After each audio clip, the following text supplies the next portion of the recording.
Look at a map of Antarctica, and you will see boundaries. Names like Queen Maud Land and Marie Byrd Land. We draw these lines to reassure ourselves, to pretend we have conquered it. But the Antarctic is not a continent.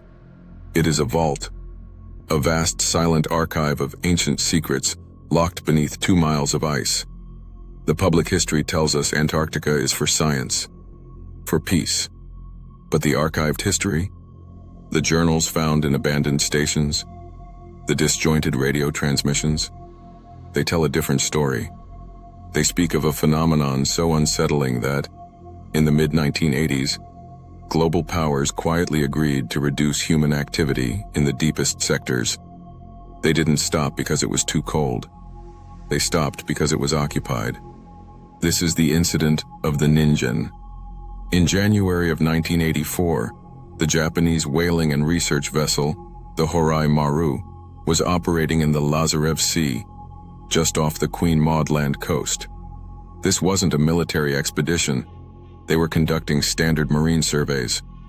They were searching for patterns, for migration routes. They were not searching for anomalies. Ice fog is a peculiar danger. It isn't just water vapor, it's a suspension of tiny, sharp ice crystals. It doesn't just block your vision, it refracts light and confuses distance. It makes you second-guess your own senses. When the fog arrived, the ship was forced to stop. And when the engines went silent, the crew noticed the silence itself was wrong. At approximately 0123, the captain, a seasoned officer named Sato, was on the bridge. Through the erratic, pulsing floodlights, he spotted something in the ice fog, approximately 100 meters to the port side. Initially, he logged it as a polar bear. He quickly realized his error. There are no polar bears in Antarctica. It was vast, pale as the ice around it, but its skin was not fur. It was smooth, blubbery, like a whale. Sato's report describes it emerging from the pressure ridges of the pack ice. But unlike any whale or seal, this thing moved vertically. As it drew closer, the description becomes chilling. He saw no eyes, no mouth, just a featureless domed head, a human-shaped skull smoothed by evolution and time. It possessed 2 massive arms that ended not in flippers, but long, delicate fingers that gripped the ice shelf. It was crawling, a crawling humanoid mountain, emerging from the 0-degree water. Sato called his crew. Several arrived on deck, some with cameras. The thing didn't attack. It didn't scream. It simply paused. It faced the ship, its faceless head tilted, observing. As the floodlights caught its form, it began to speak. It didn't speak with a mouth, but its body seemed to act as a resonator. The sound was not animalistic. It was human. Specifically, a crewman named Ichiro Tanaka froze. He fell to his knees on the deck. He recognized the voice. It was the voice of his young sister, whom he had left behind in Osaka. A sister who had been dead for 6 months. The phenomenon was localized. Different crew members heard different things. A wife's lullaby. A dying father's final words. It didn't just see them. It dug into their shared consciousness.